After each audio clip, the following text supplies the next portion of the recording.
Hello friends, કિરણ પ્રકાશ શાસ્ત્રના એક બીજા લેક્ચરમાં આપણે સાથે છીએ. ગઈકાલે આપણે વક્રીભવનની શરૂઆત કરેલી. શું છે વક્રીભવન, કેવી રીતે થાય વક્રીભવન, આપણે એની ચર્ચા કરેલી. વક્રીભવનની વ્યાખ્યા શીખવાડી, વક્રીભવનના 2 નિયમોની ચર્ચા કરેલી. 2 નિયમોની ચર્ચા માટે એક નાનકડી આકૃતિની રજૂઆત કરેલી છે. આકૃતિ આવી કંઈક આપણી સામે હતી કે ભાઈ આ જે છે એ કાચનો કોઈ સ્લેબ મૂકેલો છે. PQ આપાત કિરણ છે, આપાત બિંદુએ MN દોરેલો લંબ છે. જેવું પ્રકાશનું ત્રાંસુ કિરણ આ માધ્યમમાંથી આ કાચના માધ્યમમાં દાખલ થાય એટલે પોતાના માર્ગથી જે માર્ગે જતું હોય એનાથી વિચલિત થાય છે, અને વિચલિત થવાની આ ઘટનાને આપણે વક્રીભવન એવું નામ આપેલું છે. વક્રીભવનની આ વાત ઉપરથી આપણે સ્નેલનો નિયમ આવું એક પરિણામ બતાવેલું છે કે ભાઈ 2 જુદા જુદા માધ્યમ માટે જો θ1 ને આપાત કોણ ગણું, આ રહ્યો એ θ1, અને θ2 ને જો હું વક્રીભવન કોણ ગણું તો આ 2 જુદા જુદા માધ્યમ માટે sin θ1 અને sin θ2 નો ગુણોત્તર અચળો હોય છે. આ વિધાનને આપણે સ્નેલનો નિયમ આવું નામ આપેલું છે. આજનું મુખ્ય કામ એ છે કે ભાઈ આ સ્નેલના નિયમનો ઉપયોગ કરીને સ્નેલનું સમીકરણ સાબિત કરવું છે. હવે આ સ્નેલનું સમીકરણ કેવી રીતે સાબિત થાય એ મેં અહીંયા આગળ સાબિત કરીને તમારા માટે તૈયાર રાખ્યું છે. એની સમજૂતીની શરૂઆત કરીએ એ પહેલાં ફરી એકવાર ક્લિયર કરી લઈએ કે ભાઈ વક્રીભવન બનવા માટે મુખ્ય 2 જરૂરિયાત હોય, મુખ્ય 2 શરતો હોય કે પ્રકાશનું ત્રાંસુ કિરણ હોવું જરૂરી છે. બીજું, પ્રકાશ જ્યારે એક માધ્યમમાંથી બીજા માધ્યમમાં જાય તો જ આ ઘટના બનશે, એટલે ત્રાંસા કિરણ સાથે 2 જુદા જુદા માધ્યમ પણ હોવા જરૂરી છે. તો ભાઈ પ્રકાશનું કિરણ જ્યારે માધ્યમ બદલે તો એ પોતાના માર્ગથી વિચલિત કેમ થાય છે? જે માર્ગે તે આવતું હતું આ એનો ઓરિજિનલ માર્ગ છે, એના બદલે એ ગયું QR માર્ગે. તો આવું થવા પાછળનું મુખ્ય કારણ શું? તો આ થવાનું મુખ્ય કારણ આવું કંઈક છે. જુઓ, પહેલાં આપણે એને ફોકસ કરી દઈએ છીએ. જુઓ, હંમેશા યાદ રાખો, પ્રકાશ જેટલા જુદા જુદા માધ્યમ હોય, પ્રકાશ એટલે આપણે કોઈ વ્યક્તિની વાત નથી કરતા, આપણે વાત કરીએ છીએ લાઇટ. જ્યારે પ્રકાશ અલગ અલગ માધ્યમમાં પસાર થાય ત્યારે પ્રકાશની ઝડપને દર્શાવતી 2 મુખ્ય ભૌતિક રાશિ છે. એમાંથી એક છે તેની તરંગ લંબાઈ લેમ્બડા, અને બીજી હોય છે એની આવૃત્તિ f. તો હંમેશા યાદ રાખો, જ્યારે પ્રકાશ માધ્યમ બદલે, જુદા જુદા માધ્યમમાં ગતિ કરે તો એની આવૃત્તિ હંમેશા અચળ હોય છે. ભાઈ આવૃત્તિ અચળ હોય પણ એની તરંગ લંબાઈ જે લેમ્બડા છે એ હંમેશા બદલાઈ જતી હોય છે. હવે જો લેમ્બડા બદલાઈ જાય તો એક સમીકરણ હતું, જો તમને યાદ હોય તો 11 સાયન્સની અંદર, v બરાબર f લેમ્બડા. ઝડપ v બરાબર, તરંગની ઝડપ v બરાબર f લેમ્બડા, બરાબર. અને આ સમીકરણ મુજબ જો તમારી લેમ્બડાની કિંમત જુદી જુદી આવે તો લેમ્બડાની જુદી જુદી કિંમત માટે સ્વાભાવિક છે વીના જુદા જુદા મૂલ્યો મળે, બરાબર. મતલબ કે જુદા જુદા માધ્યમ માટે પ્રકાશની ઝડપ જુદી જુદી મળે, અને એનું મુખ્ય કારણ છે તરંગ લંબાઈ લેમ્બડા. હા, આવૃત્તિ ભરોસાપાત્ર છે. આવૃત્તિ હંમેશા ગમે તે માધ્યમમાં પ્રકાશ ગતિ કરતો હશે એ ક્યારેય બદલાતી નથી, એ હંમેશા અચળ હોય છે. હવે એવું સમજો કે આપણે ગઈકાલે જે આકૃતિની શરૂઆત કરેલી આ, બરોબર છે, અને આ આકૃતિ માટે આપણે 2 જુદા જુદા માધ્યમ પસંદ કરેલા છે, માધ્યમ 1 અને આપણે આ કાચનો સ્લેબ જે દોર્યો હતો લંબચોરસ, આ કાચના સ્લેબને આપણે માધ્યમ નંબર 2 ગણેલું છે. મતલબ આપણી શરત મુજબ આપણી પાસે 2 જુદા જુદા માધ્યમ પહેલેથી તૈયાર છે. બરાબર. તો આનો મતલબ એ થયો કે જો ખરેખર પ્રકાશના જુદા જુદા માધ્યમમાં વેગ જુદા જુદા હોય તો માધ્યમ 1 જે પણ હશે મને નથી ખબર, પણ એ માધ્યમમાં પ્રકાશનું ઝડપ કંઈક જુદી હશે. અને એ જ રીતે આ છે કાચનો સ્લેબ જેને આપણે માધ્યમ નંબર 2 ગણ્યું હતું. તો આ માધ્યમમાં પણ પ્રકાશ સ્વાભાવિક રીતે કંઈક જુદી ઝડપથી ગતિ કરતો હશે.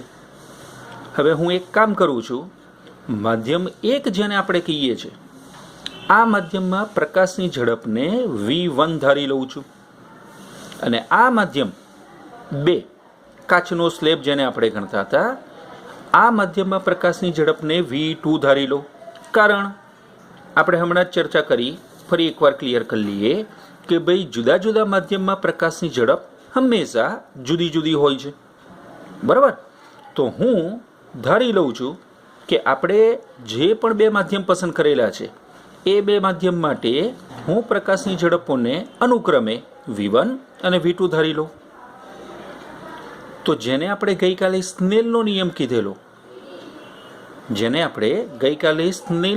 કીધેલો, sin θ1 ભાગ્યા sin θ2 બરાબર n2 1, જો યાદ હોય તો ફરી એકવાર યાદ કરાવી દઉં, ફરી એકવાર તમને બતાવી દઉં છું.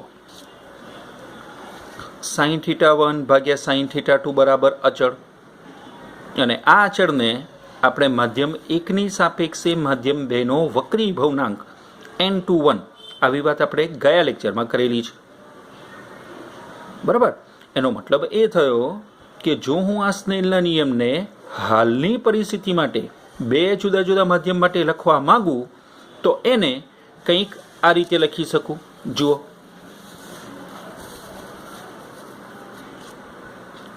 જે સ્નેલનો નિયમ ગઈકાલે આપણે લખ્યો હતો એ સ્નેલનો નિયમ આપણા જુદા જુદા પ્રકાશની ઝડપ માટે હું કંઈક આ રીતે લખી શકું કે v1 ભાગ્યા v2 બરાબર ફરી એકવાર n21, એટલે કે માધ્યમ 1ની સાપેક્ષે માધ્યમ 2નો વક્રી ભવનાંક. ગઈ વખતે પણ ચર્ચા કરેલી છે. શું છે વક્રી ભવનાંક? તો આપણે એક જ વાતની ચર્ચા કરેલી કે ભાઈ પ્રકાશ કોઈ પણ માધ્યમમાં જ્યારે દાખલ થાય તો પોતાના માર્ગથી વિચલિત થવાનો છે, એ સ્વાભાવિક છે, પણ કેટલો વિચલિત થશે એ તમે કે હું નહીં, એનો વક્રી ભવનાંક નક્કી કરે. હવે દરેક માધ્યમને હંમેશા યાદ રાખો કે પોતાના કંઈક વક્રી ભવનાંક હોય છે. રિફ્રેક્ટિવ ઇન્ડેક્સ અંગ્રેજીમાં આપણે આ રીતે બોલતા હતા. દરેક માધ્યમને પોતાના કંઈક જુદા જુદા વક્રી ભવનાંક હોય છે. હવે કોઈ પણ માધ્યમનો વક્રી ભવનાંક કેટલો છે એનું મૂલ્ય એનો નિરપેક્ષ વક્રી ભવનાંક બોલાય. હવે કોઈ પણ માધ્યમનો નિરપેક્ષ વક્રી ભવનાંકનું સૂત્ર શું? તો વક્રી ભવનાંકને આપણે ઈટા કહીએ છીએ. બરોબર છે. કોઈ પણ માધ્યમને આપણે ઈટા કહીએ છીએ. તો કોઈ પણ માધ્યમ માટે હું વક્રી ભવનાંક ઈટા બરાબર લખું તો c ભાગ્યા v કહેવાય. જ્યાં c શું છે? તો પ્રકાશની હવામાં ઝડપ, જેનું મૂલ્ય આપણને 11માં પણ આવી ગયેલું છે, જે ખબર હોય છે. સ્વાભાવિક રીતે એક અચળાંક છે, અને અચળાંક કંઈક આવો છે 3×10⁸ મીટર પ્રતિ સેકન્ડ. પ્રકાશ હવામાં 3 લાખ કિલોમીટર પ્રતિ સેકન્ડની ઝડપે ગતિ કરે છે. એના આ અચળ મૂલ્યને આપણે પ્રકાશની ઝડપ c વડે રજૂ કરીએ છીએ. બરાબર છે. હા, v કોને કહેવું?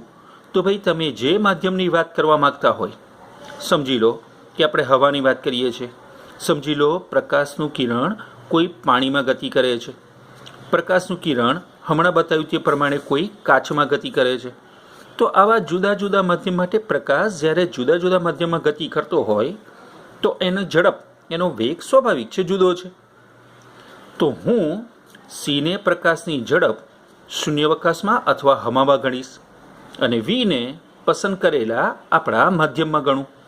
તો આ બંનેનો જ્યારે ગુણોત્તર લેવામાં આવે ત્યારે આ ગુણોત્તરને પસંદ કરેલા આપણે જે માધ્યમ પસંદ કર્યું છે એ માધ્યમનો નિરપેક્ષ વક્રી ભવનાંક ગણવામાં આવે ઈટા. પણ જો યાદ હોય તો આપણે તો બે જુદા જુદા માધ્યમ પસંદ કરેલા, V1 અને V2, જેની અંદર આપણે વેગ લીધેલો છે, બરાબર છે. તો મતલબ બે જુદા જુદા માધ્યમ માટે V એક ના હોઈ શકે, જુદા જુદા હશે. તો હું આ Vના સ્થાને V1 મૂકું છું અને આ Vના સ્થાને V2 મૂકું છું. સ્વાભાવિક છે, છેદ બદલાશે એટલે ડાબી બાજુ મળતો જે વક્રી ભવનાંકનો જવાબ છે એ જુદો જુદો હશે. એટલે કે જો હું માધ્યમ નંબર 1 માટે V1 મૂકું તો માધ્યમ 1 માટે મને મળતો નિરપેક્ષ વક્રી ભવનાંક N1 બરાબર C/V1 મળે, બરોબર છે. માધ્યમ 1 માટે આ વક્રી ભવનાંક C/V મળશે. અને એ જ રીતે માધ્યમ 2 માટે જો હું આ કિંમત ફોલો કરું, V2 આપણે એનો વેગ લીધેલો, એની ઝડપ લીધેલી છે, તો જો હું માધ્યમ 2 માટે આ કામ કરું તો આ સમીકરણને લખી શકાય C/V2.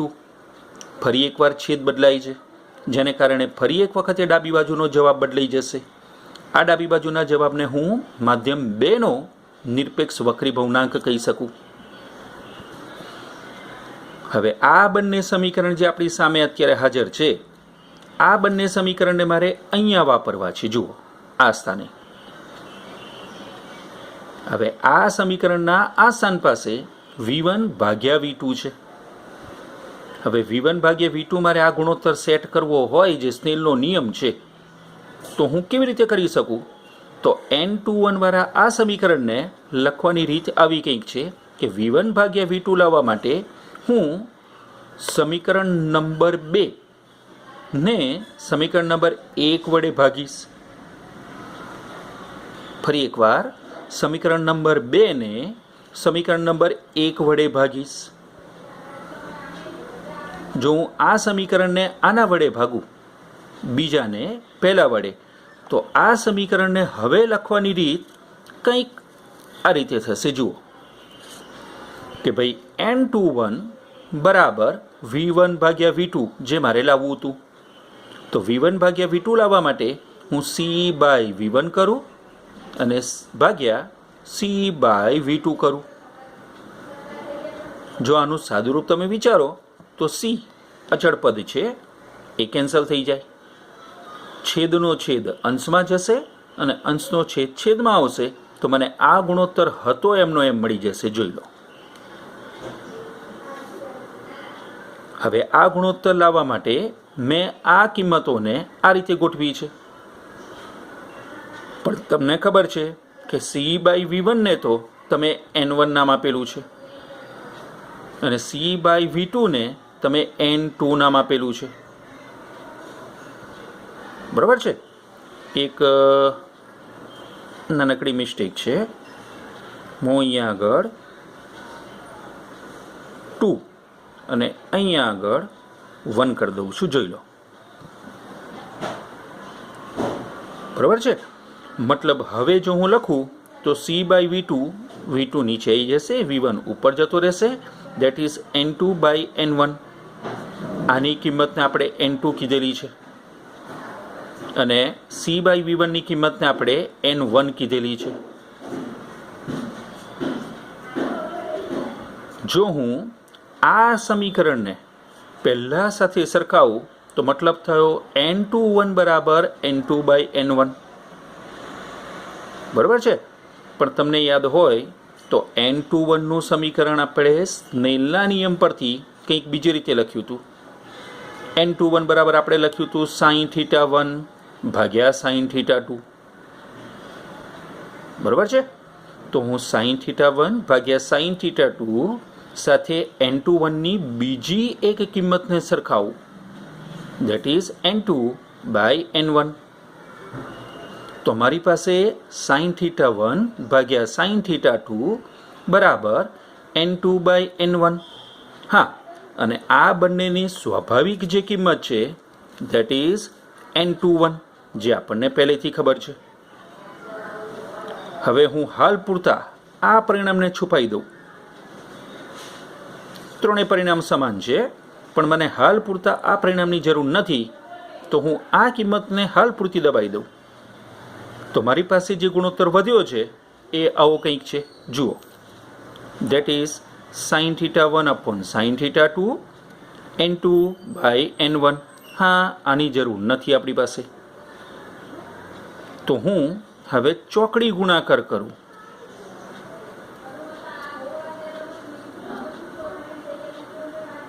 તો આ સમીકરણ બની જશે n1 sin θ1 બરાબર n2 sin θ2.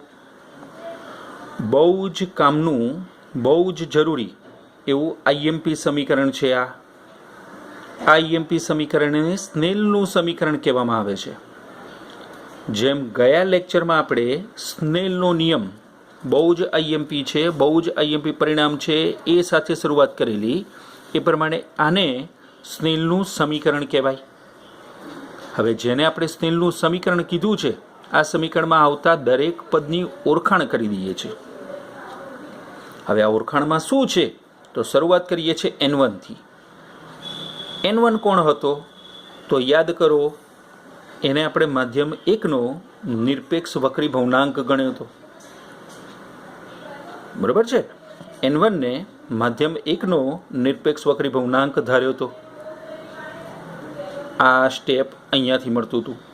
અને એ જ રીતે n2 માધ્યમ 2નો નિરપેક્ષ વક્રી ભવનાંક અહીંયાથી મળતો હતો c/v2 પરથી. બરાબર છે? તો ફરી એકવાર n1 ને માધ્યમ 1નો નિરપેક્ષ વક્રી ભવનાંક કહેવાય. પછી વારો આવે છે sin θ1. ભાઈ, સાઇન ત્રિકોણમિતીય વિધેય છે. તમે નેચરલ સાયન્સનો ઉપયોગ કરીને મૂલ્ય શોધી શકો છો, પણ કોનું? તો θ1 નામના ખૂણાનું. તો આ θ1 કોણ છે? તો તમે જે પ્રકાશનું કિરણ આપાત કર્યું હતું એ આપાત કોણને θ1 કહેવાય. આ આપાત કોણનું જો હું સાઇનનું મૂલ્ય લઈ લઉં, તો sin θ1 એ બેઝિકલી આપાત કોણનો સાઇન કહેવાય. બરાબર n2 એટલે માધ્યમ 2નો નિરપેક્ષ વક્રી ભવનાંક. આ સ્ટેપ્સ ઉપરથી આપણને મળેલો. બરાબર છે? n2 ને માધ્યમ 2નો નિરપેક્ષ વક્રી ભવનાંક ગણાય. નેક્સ્ટ θ2 ને આપણે વક્રી ભવન કોણ આવું નામ આપ્યું હતું. બરાબર છે? તો આ વક્રી ભવન કોણના જો સાઇનનું મૂલ્ય લઈ લઉં, તો એને કહેવાય sin θ2. તો n1 માધ્યમ 1નો નિરપેક્ષ વક્રી ભવનાંક, θ1 આપાત કોણ, n2 માધ્યમ 2નો નિરપેક્ષ વક્રી ભવનાંક, અને θ2 એ બીજા માધ્યમમાં બનતો વક્રી ભવન કોણ છે. હવે નિરપેક્ષ વક્રી ભવનાંક શું છે, આ શબ્દ આપણે જે સમજાવતા હતા, એ નિરપેક્ષ વક્રી ભવનાંક સમજાવવા માટે મેં કેટલાક નિરપેક્ષ વક્રી ભવનાંકના મૂલ્યો અહીંયા રજૂ કર્યા છે. જુઓ, સમગ્ર બાર સાયન્સ કે બાર સાયન્સ પછીના કોઈ પણ એક્ઝામની તમે તૈયારી કરતા હોવ, તો આ વક્રી ભવનાંકોના મૂલ્ય તમને અચળાંક રૂપે આપવામાં આવતા હોય છે. પણ ના પણ આપે તો આ અચળાંકના મૂલ્યો બહુ સહેલા છે અને ઇઝીલી યાદ રાખી શકાય તેવા છે. જુઓ, મેં અહીંયા આગળ કેટલાક નિરપેક્ષ વક્રી ભવનાંકના મૂલ્યો આપેલા છે. આ યાદ રાખવા જેવા છે. જો યાદ રાખો તો આપણને ઇઝી પડશે.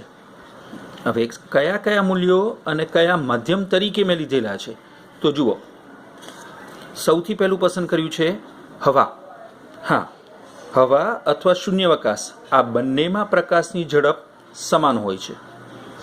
તો તમને એક સમીકરણ મેં આપ્યું હતું, ફરી એકવાર યાદ કરાવી દઉં. તો નિરપેક્ષ વક્રી ભવનાંકનું આવું એક સમીકરણ હતું, n બરાબર c/v. આ નિરપેક્ષ વક્રી ભવનાંકનું સમીકરણ હમણાં જ આપણે ઉપર ચર્ચા કરેલી છે.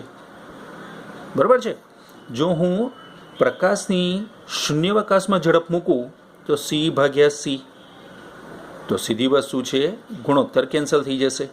એટલે મને હવા અથવા શૂન્યાવકાશનો નિરપેક્ષ વક્રી ભવનાંક મળશે 1. આ જ રીતે જો હું કોઈ સામાન્ય પાણીની વાત કરું, સામાન્ય પાણી એટલે સ્વાભાવિક રીતે આપણે ઘરમાં જે વાપરીએ છીએ એ પાણીની આપણે વાત કરીએ છીએ. જો હું સામાન્ય કોઈ પાણીની ચર્ચા કરું તો સામાન્ય પાણીનો નિરપેક્ષ વક્રીભવનાંક છે 1.33. આ મૂલ્ય મને યાદ છે, તમે યાદ રાખી શકો એમ છો, પણ જો આ મૂલ્ય 1.33 અહીંયા મૂકી દેવામાં આવે, સી પ્રકાશની ઝડપની અચળ કિંમત તમને મેં પહેલાં પણ આપેલી છે, તમને બી કદાચ આવડતી હશે, દેટ ઇઝ 3 × 10⁸ મીટર પર સેકન્ડ. તો હું આ વક્રીભવનાંક નીચે મૂકીને વીને ઉપર મૂકી દઉં તો હું સામાન્ય પાણીમાં પ્રકાશની ઝડપને ગણી શકું. બરાબર છે. સેમ એ જ રીતે સામાન્ય કાચ, જે નોર્મલ કન્ડિશનમાં આપણે કાચના ગ્લાસ કે સામાન્ય બારીનો ગ્લાસ જે આપણે જોતા હોઈએ છીએ એને મેં સામાન્ય કાચ કીધો છે. સામાન્ય કાચનો વક્રીભવનાંક n બરાબર 1.5 એટલે કે 1.5 જેટલો હોય છે. હા, જુદા જુદા કાચના મૂલ્ય જુદા જુદા હોઈ શકે છે, પણ મેં લખ્યું છે સામાન્ય કાચ. જુઓ તો આ જ રીતે જો હું અહીંયા આગળ 1.5 મૂકી દઉં, આ જગ્યા ઉપર 3×10⁸ મૂકી દઉં, વીની કિંમત મારે શોધવી હોય તો ઈટાને નીચે મૂકી દઉં તો હું સામાન્ય કાચમાં પ્રકાશની ઝડપને ગણી શકું. સેમ એ જ રીતે હીરો અથવા ડાયમંડ સૌથી નક્કર વસ્તુ હોય છે. હીરો જેને આપણે કહીએ છીએ, ડાયમંડ આપણે કહીએ છીએ, એનો વક્રીભવનાંક છે 2.42. ફરી એકવાર ઈટા બરાબર 2.42.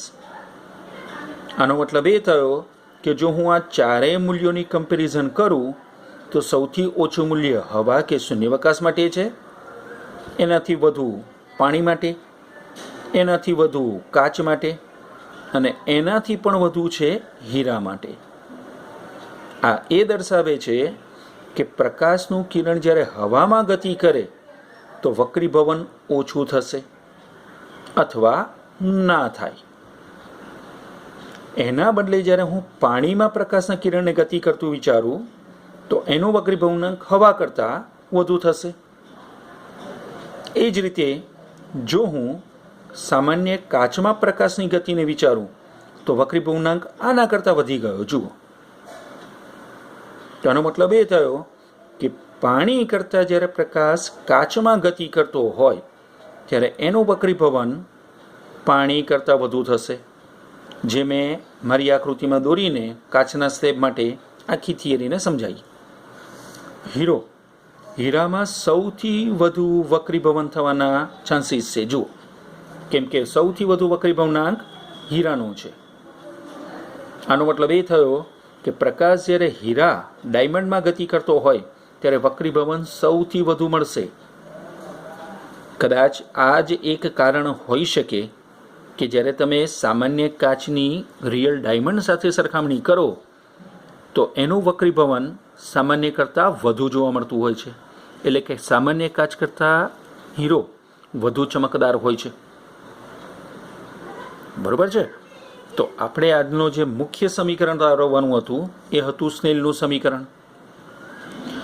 તમારા ટેક્સ્ટબુકની અંદર આ સમીકરણની સમજૂતી કે સાબિતી આ રીતે આપેલી નથી, પણ છતાંય આ સમીકરણને સાબિત એટલા માટે કર્યું છે કે વક્રીભવનને લગતા કોઈ પણ પરિણામનો જ્યારે આપણે દાખલા ગણવાના થશે, કોઈ MCQ સોલ્વ કરવાના થશે તો આ સમીકરણો બહુ જ કામના છે, બહુ જ ઇફેક્ટિવ રહેવાના. કોમ્પિટિટિવ એક્ઝામ માટે પણ જ્યારે તમે તૈયારી કરતા હો ત્યારે આ સમીકરણના ઉપયોગથી વક્રીભવનના ઘણા પરિણામોને સોલ્વ કરી શકશો. આ સિવાય પણ આ સમીકરણના કેટલાક બીજા મહત્ત્વના મુદ્દા છે પણ જેને આપણે આના પછીના લેક્ચરમાં સમાવેશ કરીશું. Okay, thank you.